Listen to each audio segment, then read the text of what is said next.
lineage became widely used within nobility. Surnames began to be borne by descendants. The belt and the sword were the symbols of the knight's vocation, which by some accounts started at age 14. Young men had to prove themselves physically fit and undergo a rite of initiation. And so the knight kneels. He puts his hands between the masters, meaning he is under the greater powers. The Lord places a kiss on the mouth, signifying they now exist on the same level. The knight stands, swears to be loyal, in good faith with no evil devices, as a man ought to be with his lord. The knight promised special aid to noble women, widows, and nuns traveling alone. But the sacred oath made by the knight to his lord did not have an absolute value. The ritual ceremony called defi reversed the obligation. Most rituals included some form of physical expression. In a defi, the knight separated himself from his lord. It was not until the church made knighthood a sacred occupation that the warrior's meaning in life changed. The church reformed the military custom by blessing the knight's weapons and introducing liturgical practices into the dubbing of the knights. Then, the promise of the knight included extending Christendom by crusading.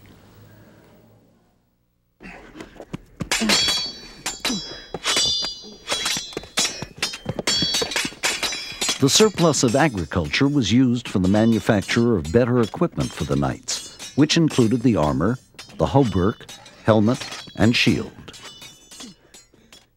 The cavalry charge became the single most important feature of medieval warfare. During this period, the heraldic system was developed for use in war or tournaments. The poems they wrote are evidence of how they perceived themselves to be, of a higher spiritual order. Nevertheless, war was their obligation and the prelude to all negotiations. Fortified buildings were modernized. By 1180, the old fortifications of wood and earth became obsolete.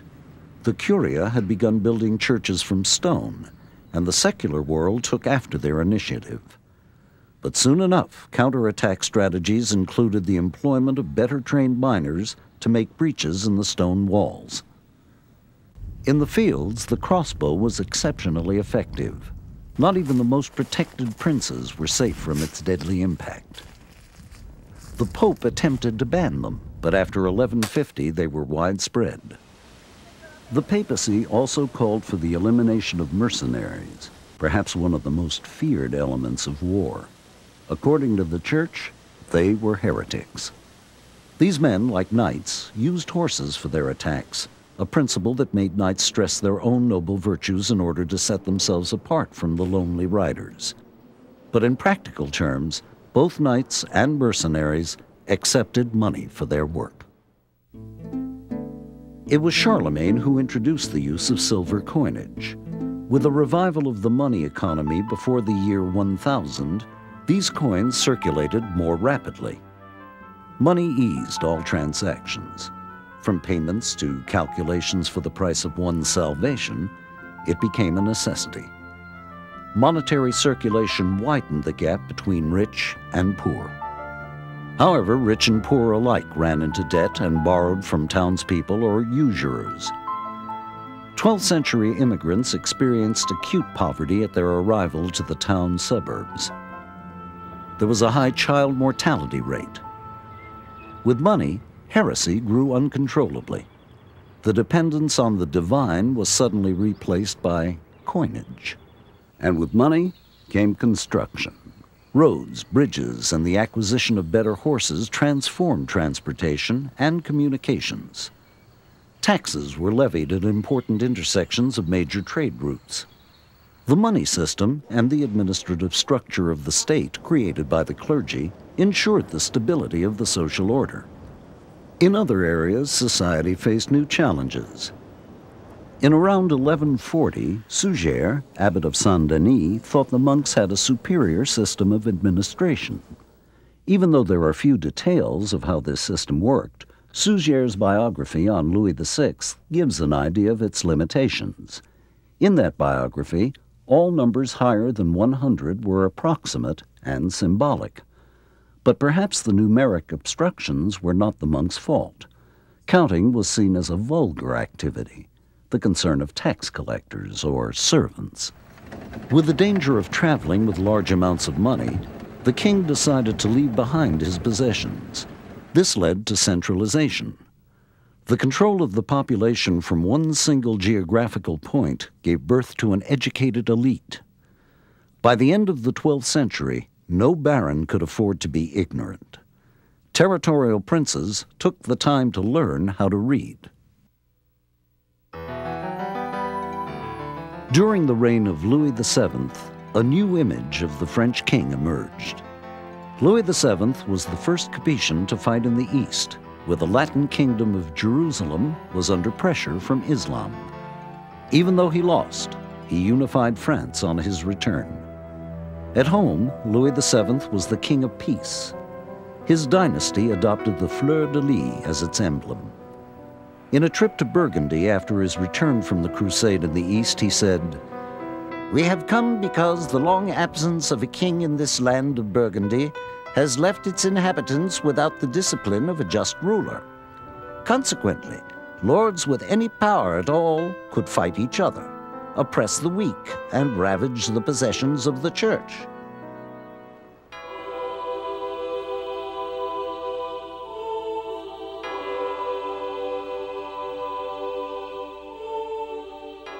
The great age of cathedral building began with Louis VII. Walls and belfries towering over the towns were a celebration of urban power. The Gothic style that emerged in the royal domain was eventually duplicated by other counties. The reign of Philip Augustus, or Philip II, was as enormous to his contemporaries as, perhaps, Caesar Augustus's to antiquity. Crowned at 14, Philip II proved to be quite a conqueror. The French kingdom almost quadrupled in size. In his eulogy, the author of the Grande Chronique de France wrote, "He increased and wondrously multiplied the kingdom of France.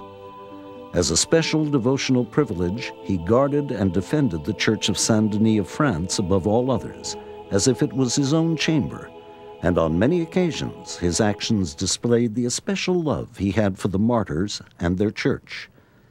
Many elements contributed to the territorial expansion of France during his reign. One of them was the familia or household he inherited from his father. The loyalty of his subordinates was of incalculable value. As one chronicler wrote, "The member of the Order of the Knights of Malta, Brother Guérin, was his special counselor in the royal palace by virtue of his wisdom and incomparable gift of counsel, with responsibility for royal and ecclesiastical affairs second only to the king." Philip Augustus was generous with his men, rewarding them with robes, jewels, and money. To his contemporaries, he was also a harsh ruler. He burned heretics from Ile de la Cité, removed merchants from churches, and, allegedly, ordered mercenaries to get rid of the filth in Paris. Between 500 and 900 prostitutes were massacred.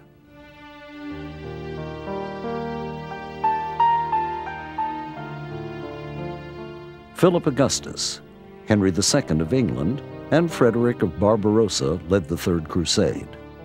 The king ordered the first will to be written before his departure. It was the first document to deal with the French royal succession ever. Representatives in charge of the accounts of the kingdom were called baillis, from the verb meaning to lease.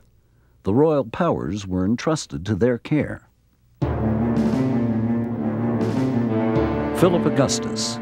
He fought against Otto of Brunswick, Emperor of Germany, who he accused of being a heretic, the King of England, and even the Counts of Flanders and Boulogne. Although outnumbered 3-1, he defeated them on July 27, 1214, at Bouvines, in one of the most important battles of French history. After the Battle of Bouvines, the peace would last for 2 centuries. This area was far from the control of the crown. It was a nest for mercenaries throughout the Middle Ages. The warriors who sold their services to survive were from Aragon, Navarra, and the Basque lands. The south was a breeding ground for heresy. Women were particularly attracted to it because the heretical practices did not relegate them to a marginal position in the spiritual order. In the countryside, peasants practiced their own superstitious rites. But the church employed reason with the peasants and won their affection. Poor but educated, the new preachers, mainly Castilians, converted the non-believers. The church also employed judicial law against heresy. Pope Innocent III justified this measure. He wrote, "Just as civil law punishes criminals guilty of lèse majesté by death and dispossession, so the Church cuts off from Christ all those who, straying from the true faith, attack God or his Son." Another crusade, called Albigensian, was launched in the south against heresy.